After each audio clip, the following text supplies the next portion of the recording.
in order to be a good manager in the 2020s, you need to be an empathetic human. And you need to be able to tune in on how other people on your team are feeling, not just down below you, but also on the same level as you and above you, and be able to demonstrate some good emotional intelligence so that you can pivot and meet people where they're at. And then the second thing I would suggest is you have to shift your mindset. You have to do some deliberate thinking about, okay, I was a great engineer, or I was a great financial analyst, and I was paid for doing tasks. Now I'm paid for getting results through other people and motivating other people. It's an entirely different skill set, and that's where I see a lot of people get hung up. Hello and welcome to the Making Better podcast, where we talk about how to make better, whether that is better selves, better teams, or better organizations. If you are a business owner, a learning and development professional, a manager, or even an individual contributor in your organization, this show will give you actionable insights to help improve your own performance and the performance of those around you. Our guest today is Eric Girard. Eric has over 30 years of experience helping improve the performance of managers and employees. He specializes in the development of new managers, focusing on their successful transition to their new role and on their team management skills using his high energy and engaging facilitation style. Eric is a passionate, lifelong learner. As a PADI open water scuba instructor, he is pursuing the rating of Master Scuba Diver Trainer. When not designing or delivering training, he enjoys spending time outdoors with his wife and twin 14-year-old daughters. Before we get into the discussion with Eric, I need to remind you, everyone, if you're new to the show, please make sure you subscribe so that you never miss an episode. And if you're already subscribed, I would ask that you share this show with at least one other person, because that, after all, is how we grow. And I can't tell you how much it means to me. With that, let's get started. Eric, how are you doing today? I am good. I'm glad it's Friday, I'll tell you that. Yes, absolutely. Me too. I'm really excited to have this discussion. You and I have gotten to know each other over the past couple months as members of the talent development think tank community. I've really enjoyed our conversations. And so the first question I have for you is, of course, what is the best place you have ever dived? The best place I've ever dived? I'd say Fiji. Fiji was off the hook. Yeah, okay. Pretty amazing. Yeah, and a second, like a second to that would be Kauai. And the reason why those two places is because those are the two places my wife and I went on our honeymoon. And I got her certified to dive, and we went together, and it was amazing. That's awesome. Amazingly enough, I have only dove in two places in the world, and one of them is also Kauai. I really enjoyed it. That was a lot of fun. Yeah, it's beautiful. I love it. So I always find it interesting when people have in the training space are not just kind of, more traditional L&D professionals, but they're doing training out in some other fashion, right? I would imagine there's a lot of, I guess I'll just ask the question, do you draw a lot from kind of your work as a scuba instructor and see that is influencing how you instruct in the classroom?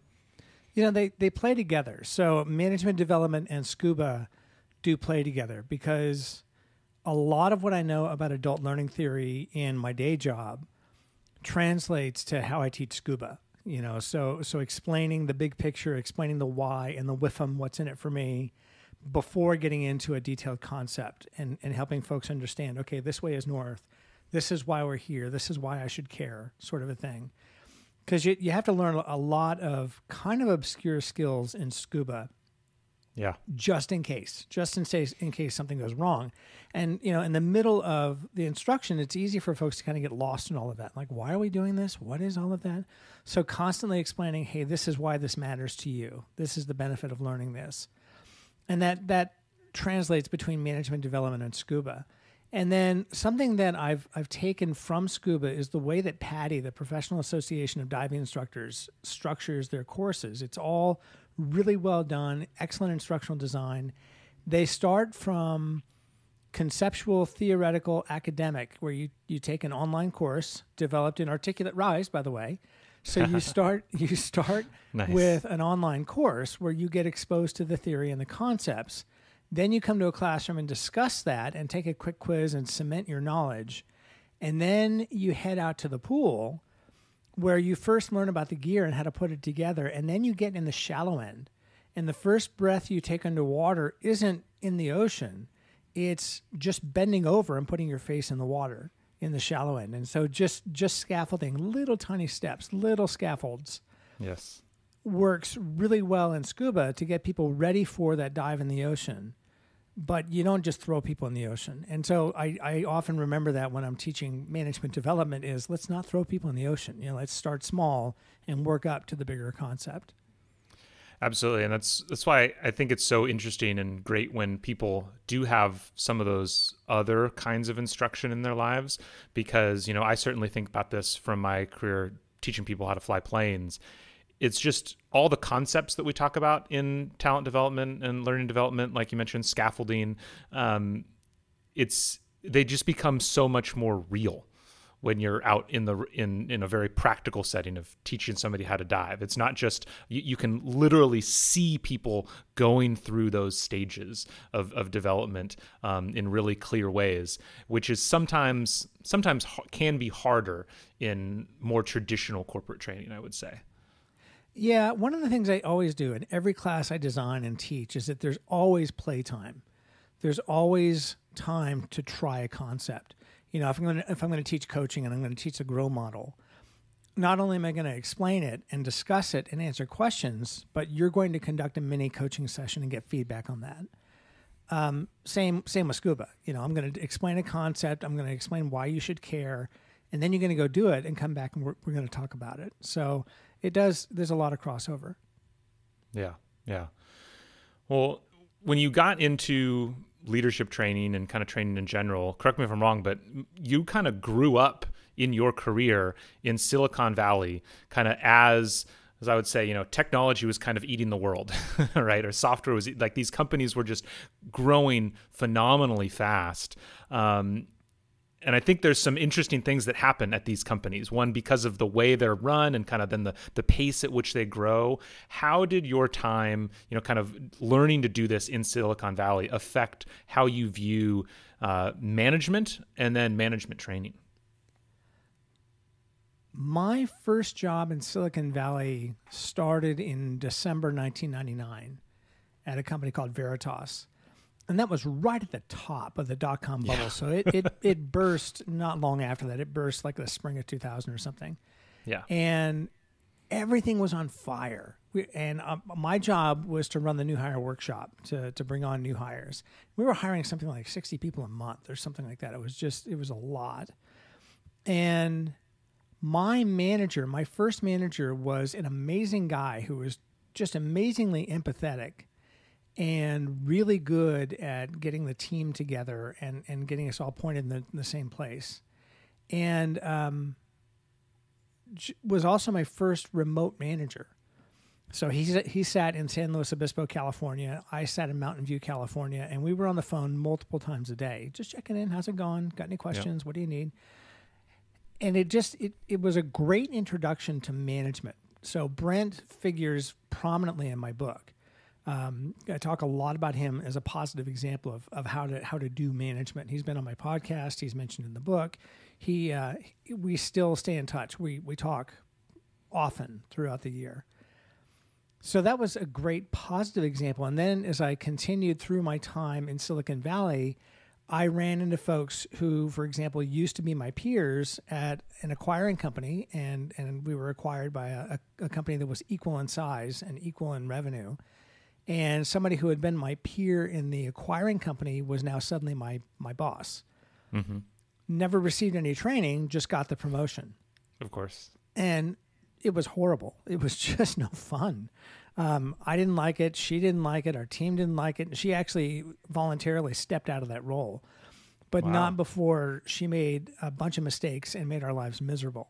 So I definitely experienced both sides of the coin on great managers and not so great managers. And, that kind of informed, years later, that informed a lot of the premise of the book. Yeah, I can imagine. I think that tie-in or sometimes those bad examples are really what are more informative sometimes than the good examples, for sure. Anything about kind of that fast-paced environment. I mean, I know you focus a lot on new managers and making that transition. I'm guessing that came out of part of that fact, and that there's just a lot of new managers at especially growing companies. Yeah. There's always folks who are being promoted. There's always that high potential, high performing individual contributor who gets tapped by senior management or senior leaders like, okay, you are an awesome engineer. We're going to have you lead the engineers. And I think what's missing is that what got you here won't get you there, to quote Marshall Goldsmith. So just because you're an amazing doer doesn't mean you're going to be an amazing leader. And if you're not prepared, you could really fail. And I saw that happen a lot, and it happened to me.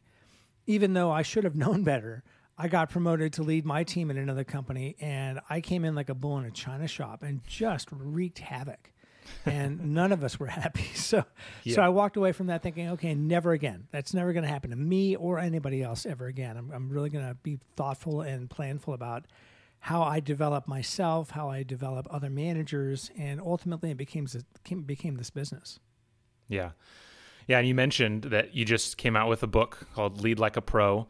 I've had the opportunity to get kind of a pre-read of it. I think it's a really amazing book. I mean, I really have to compliment you on how well researched I found it, and how everything that you were saying is really grounded. You're really building on top of a lot of other work that's been done, and then integrating it together really seamlessly to be these practical tips for people.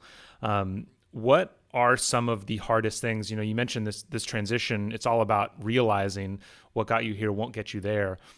What tend to be some of the biggest hangups that people have when they're making that transition into being a first-time manager that you've seen? Well, the first chapter of the book is all about bringing the empathy. I think that in order to be a good manager in the 2020s, you need to be an empathetic human, and you need to be able to tune in on how other people on your team are feeling, not just down below you, but also on the same level as you and above you, and be able to demonstrate some good emotional intelligence so that you can pivot and meet people where they're at. Because you never know what people are going through. Lord knows. I read the New York Times every day, and I kind of wish I didn't, because there's so much stuff going on in the world, and then people have stuff going on in their personal lives. And oh, by the way, COVID's coming back, and so being an empathetic person, I think, is a prerequisite these days for being a great manager. And then the second thing I would suggest is you have to shift your mindset. You have to do some deliberate thinking about, okay, I was a great engineer, or I was a great financial analyst, and I was paid for doing tasks. Now I'm paid for getting results through other people and motivating other people. It's an entirely different skill set, and that's where I see a lot of people get hung up, is they don't make that transition, or they don't make it quickly. And so in the meantime, they micromanage. They don't set goals. Yep. They don't do the basic blocking and tackling that you need to do as a manager. And then they also hoard the tasks. They do the things that they were good at. They just hang on to it. They don't delegate that out, which causes huge bottlenecks and slows everybody down and causes problems on the team, because people are like, excuse me, don't you trust me? Like, I can do that. Let me run. So those are some of the first two things that I would encourage a new manager to consider is ramp up the empathy and be deliberate about that transition. Yeah. And it's especially because of the way that we tend to promote people, like you said, because they were an excellent individual contributor, they were a great engineer. It's almost by definition then that you are going to be better at like individual tasks than the people who are on your team, at least initially, right? Like almost by definition, that's what's naturally going to happen. And so I think that is why so many people fall into that trap of, but I could do this task, I could do it faster, or I could do it better. And then it's such a good point that you're making, though, is realizing that's not the job anymore, of it really is something different now. Yeah, absolutely. I mean, and I've done this myself. I do it with my kids all the time. For example, mowing the lawn. Yeah. Elsie, will you please mow the lawn? Okay. Here's how I want you to mow the lawn. No, I'll do it myself. I'll do it my way. No, but my way is better. No, but Dad, I can do this. And so I've gotten into knockdown, drag-out fights with my daughter over how the lawn's going to be mowed. That's not good delegation. That's not me drinking my own champagne, as they say. Yeah. So, if you're going to delegate to somebody, let them bring their own individual experience and mindset to it, and let them surprise you. And yeah, it may take a while, and they may have to do the task over twice. It may happen. It may go slower than you would like. But think of it as an investment. If I allow or enable this employee to take on this task of, the new TPS cover sheet or whatever, if I let you own that and you go through it, make a mistake, reflect on those mistakes, learn from those mistakes, and then do it again, now I've got somebody, now I have power because now I've duplicated myself. Exactly. And, that person may get good enough that they can then train the people behind them and so on and so on. Yeah. And now you're not the bottleneck anymore. Really, really valuable. Yeah. And I think it's also another piece of that is realizing that just because it's not your way doesn't mean it's the wrong way. Like kind of opening your aperture of what's acceptable work a little bit so that people can explore their own way. And then maybe what they do will end up being a better way. Maybe the results will end up being better than what you had initially thought if you allow them that freedom. Do you think companies, every company that I've ever worked at, I was never just a manager. I was always a manager with other individual contributor duties. How do you think, is that part of the problem, or is that just something that people need to figure out how to manage? That's just the way it is. And, I've never met a manager who was just a professional manager. Maybe I met one who was just a professional manager, but most managers I've encountered have some level of individual contributor tasks they're responsible for. And so the challenge for those folks is to delegate as much as you can so that you can focus on those things only you can do. So, for example, with my company, with Girard Training Solutions, when I started the company, I'm like, well, I'll be a one-man band. I will design, develop, and deliver the programs. I will take care of the branded slide decks. I will run the website. I will do the bookkeeping. I will do the marketing. And I got overwhelmed, for one thing, so I was exhausted all the time. And secondly, I was really making a mess of things. It turns out I'm not really that good of a web designer, and I'm a horrible bookkeeper. And it cost me $1,000 to fix my mistakes at tax time. So you can make your life a lot easier if you just remember the mantra of, what are the things that only I can do, and be really, really ruthless about that. Really, are you really the only person who can do this, or could somebody else take this on? And then your portfolio becomes more manageable and you empower the rest of your team. So now I've got a team of people around me who love what they do. Diana loves the social media aspect of it. Bill's a fantastic publicist. Sandra is an amazing graphic designer. I don't even understand how my website works anymore. I have no clue how WordPress works anymore, and I'm happy. I like it that way. Sandra's got it, and I know she's got it. And if I say, hey, can you do this? She says yes, and it's done. And I don't care about the details. I care about the outcome. And that makes it works a lot better that way. I mean, that really is a big part of it, I think, is with the challenge. One of the reasons why delegation is so challenging, we kind of already covered one of them, is like you're used to being the one that does it. You think you can do it better. And at least initially that may be true. But there's also that concern of loss of control. And I think there is that feel of, I'm responsible for this outcome, but I don't understand all the outcomes. And I know I've had discussions with people before where the way to kind of do that unlock is to just imagine maybe not your first promotion to manager, but the third or fourth or fifth is imagine yourself getting promoted to CEO, and you are now responsible for everything that happens at the company, but you have absolutely no clue about what's going on at the bottom level, really. There's just no way possible that you could do all that stuff. How do you were able to do it? You were able to, kind of say okay, I'm going to focus on my things and shift everything else away. If there's a manager out there listening and they're realizing this is their challenge, what can we do to help them? The first thing I would say is that it's normal to hang on. When you move from an individual contributor role to a manager role, there's some grieving. That's a change process, and change entails some grieving. And so hanging on to what we knew is normal. So recognizing that that's okay, for a little while, that's okay. And you're going to have to get through it, but don't beat yourself up because you're naturally wanting to gravitate back to what you know or what you knew. I think you have to take a leap of faith. And so, for example, in my case, I didn't want to hand over the website to Sandra, but I got to a point where I was making so many mistakes with it and it was just driving me nuts. I'm like, I need some relief. Yeah. And Sandra said, yeah, I can do that. Sure. And so rather than saying, okay, I want you to update the website and this is how I want you to do it, I just said, this is what good looks like. This is what I want, the outcome. I don't care how the sausage is made. Just, come to me in 3 days with what I ask you for. And she knocked it out of the park consistently. Nice. And there's no mind reading involved. It helps that she's very seasoned, but there's no mind reading involved. It's mostly me getting out of the way and getting out of her business. And so if you can have a big part of it is doing a little change management on yourself and recognizing that you're going to go through denial, resistance, exploration, and commitment. And denial and resistance are unpleasant, but a normal part of the process. And just kind of keep coaching yourself toward, okay, well, what could this look like? And then finally, okay, I'm on board. And Sandra's running the website, and I don't even care how she does it.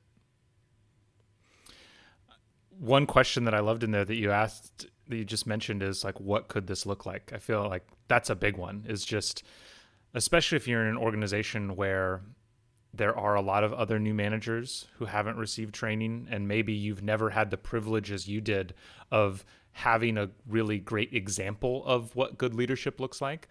I think there's probably a lot of people who just, their model of being a manager is being stressed out, being really controlled, being pulled in too many directions, not knowing what to do. And I always go back to Tim Ferriss has a question that he always says he started asking himself of just, what if this were easy? Like, what if being a manager were easy? What would it possibly look like? And as pie in the sky as that might sound, it feels like it could be a good exercise for some people to just like, what else, how else could this work? Yeah, exactly. Another question that I love to ask when somebody comes to me asking for something is, what would you do if I wasn't here? So an employee comes and asks a question, and it's within their purview to know this. You know that they're smart and experienced, and you just say, well, what would you do if I wasn't here? And let them think about it and answer you. And chances are they'll come up with a good answer. And so if you can build that confidence and capability in your team that they actually know what they're doing and that you're there and you have their back, then you're going to develop a high-performing team that is not relying on you for everything. 100%. That really reminds me of, I remember after I changed companies a while back, I ran into someone who had left the same company that I had left and joined the same company that I had joined. And I ran into them again. And they were talking about how after they had left, their team had kind of immediately fallen apart. And they were kind of talking about it with a point of pride of like, they were the key. They were the linchpin. They were the one holding it together. And, again, to bring up a Tim Ferriss thing, he would say, if you can't leave your team for 2 weeks and have nothing skip a beat, then you are doing a disservice to your team. Absolutely. Right? Like, that's really the goal. You've missed something big if your team falls apart, if you're not there. Yes. You want to build self-reliance and capability and have them have that mindset of, I do know what I'm doing. I don't have to run to Matt for everything. Yeah. There's a great article in the Harvard Business Review called "Who's Got the Monkey?" And it was written in 1974 and then republished in the 90s, I think. And it talks about 6 different levels of decision making, everywhere from you wait to be told what to do, all the way up to you just do whatever it is and don't even bother telling your boss. And the thesis that I pull from that is, let's at least get to level 2, where, if I've got a question or a problem, I come to Matt, my boss, not with a question, but with 2 or 3 options of how we might fix this. And so the discussion is not, what do I do? The discussion is, I've done some thinking and I have 2 or 3 options for you. Which one do you like? Yeah. And I mean, I think to the point that you keep making about realizing that this is a shift, this is another one of those shifts of going from individual contributor to manager, in many ways, as an individual contributor, like a big part of what you're trying to do is make yourself like the critical person. Like you're trying to get enough skills, get to this point where you are the one that has the technical answer that is needed. And part of that shift when you become a manager is just, that's not the game anymore. It really is a different thing. Outside of what individuals can do and what they can focus on, are there any common things that you see from the organizational perspective of, if I'm in HR and I'm thinking about policies, or I'm a director or the head of a company, are there things an organization can do other than providing training and resources that can help this transition be easier? I think providing resources to high potentials. So rather than sort of surprising somebody with, ta-da, you're a manager today, letting people know that they're being observed, groomed, watched, and providing some resources ahead of time. So that would be my ideal audience for the book and for the classes I teach is, a room full of high potentials who are going to be promoted within the next 3 months. So they get a realistic job preview of what being a manager actually entails. And they have the chance to say, okay, now I'm ready. Or they may say, I'm tapping out. This is not for me. I'm going to follow the individual contributor path. And many organizations, especially larger ones, have senior technical level ladders that people can follow. So you can become a vice president equivalent and still remain an individual contributor, with all the rights and privileges thereof, without having to manage a huge team. So people should know about that, and not feel like their only path to advancement is to manage people, because it's not for everybody. Yeah. But I think just an organization that says, hey, you know what, you're being groomed, and here are some resources, and let's get you ready to make that transition so that you're not on a back foot already. Yeah. That would be the thing I would really like to see more of, because I tend to come in after somebody's been enrolled for a while. I'll come into an organization where I've got a mix of brand new managers who have been enrolled for a month, and then I've got some folks who've been in for 10 years. And so with that vast range of experience, you have to juggle a little bit and say, okay, to these people I'm going to say this, to these people I'm going to say that, and hopefully I'm hitting everybody's pain points. But if I could get a cohort of brand new, just about to be promoted folks, that'd be amazing. Yeah. And also, maybe not even about to be promoted, but people who could be promoted, that idea of there will be people who say, this isn't for me, right? Once they learn about it, they're going to say like, and I mean, talk about a progressive company. If I see a company that has that, like one, having those dual tracks so people know that they can get promoted in different ways.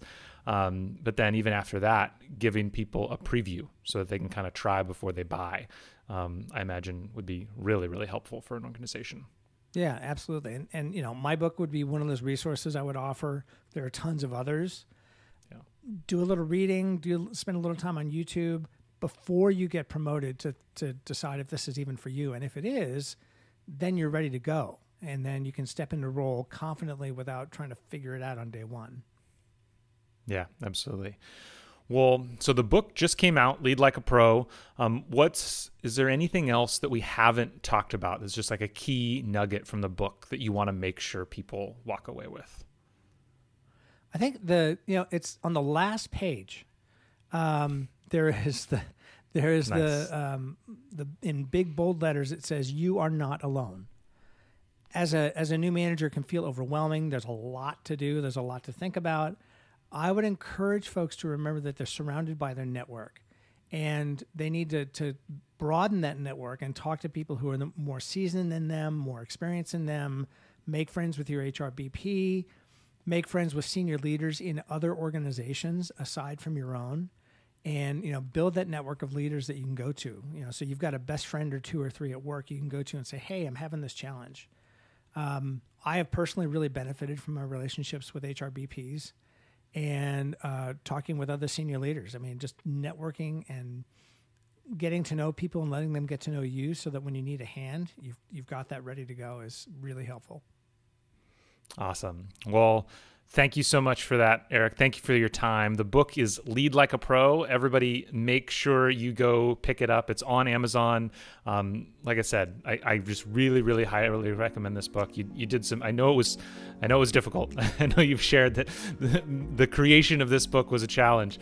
It was well worth the effort. It's really good stuff. So thank you so much for being here, Eric. Thanks, Matt. I appreciate it. Thank you so much for tuning in today. If you liked the discussion, make sure to hit like and subscribe so you never miss an episode. As a reminder, if your team is struggling keeping up with the training development demands of your organization, we want to help. Better Everyday Studios is a full-service instructional design team that can help you with everything from ideation to actual content creation and delivery. Please reach out to us using the link in the episode notes below. Have a great day.